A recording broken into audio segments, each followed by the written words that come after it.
You cannot get something from nothing. There has to be a source behind this.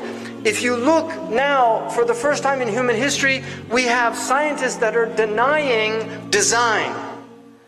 They say that it's only a trick in the mind, that you have been designed, and yet we can clearly see the design of our bodies. People that say, well, you just don't understand natural selection, you don't understand the mechanisms of evolution that would enable you to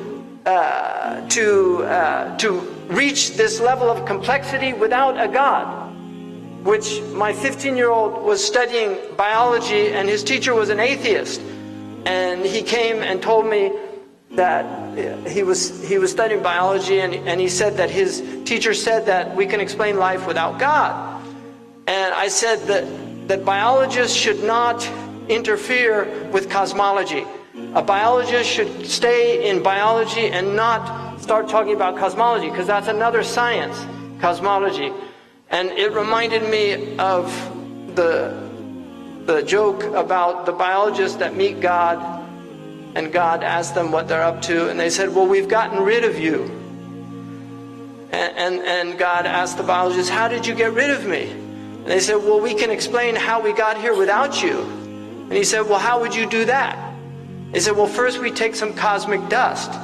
And God says, no, wait a second. Get your own dust. Right? You see, because where did it all start? Where did we come from? Even if evolution explained how we have evolved as a species, it doesn't explain where the original material came from. Man cannot bring anything into existence from nothing.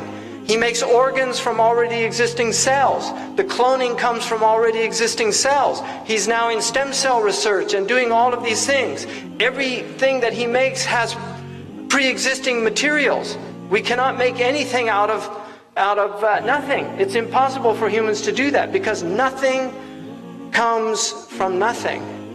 And this is why my own teacher said, كَذَبَ الْمُلْحِدُونَ. The atheists are liars.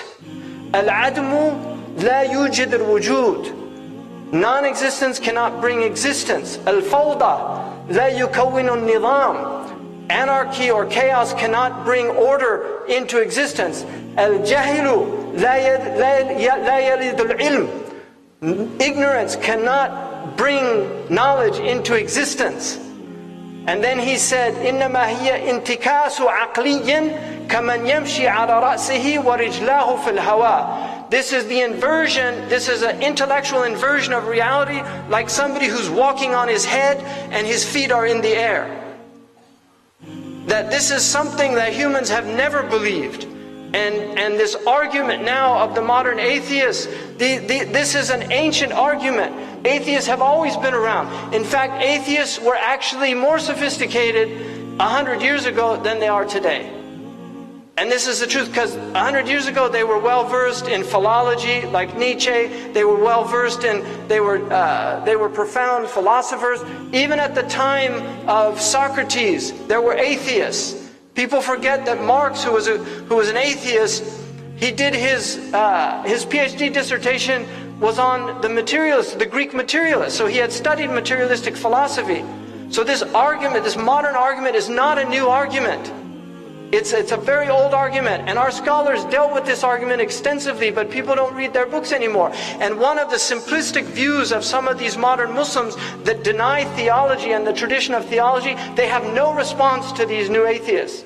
They have no response other than to say kuffar. But this is not enough, because Muslims have always dealt with these things intellectually in a tradition called Radd al-Shubuhat, which is refutation of the obfuscations that are brought out by the atheists.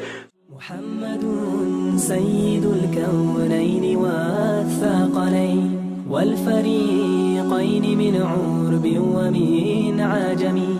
محمد سيد الكونين والثقلين والفريقين من عرب ومن